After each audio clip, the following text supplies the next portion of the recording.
So this example will show you how you can engrave serial numbers or any text lettering on a part. Select F10 Special, select F8 Text, and now you have the option to put your text straight or on an arc. For this example, we'll use straight.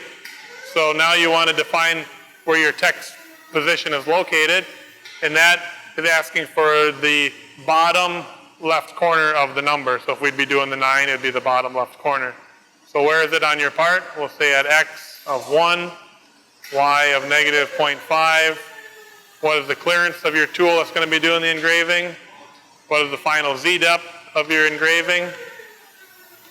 Your Z pierce feed rate, your XY feed rate. Now the text size. How wide is your letter going to be on X? For this one, we'll say it's 1/4 inch wide.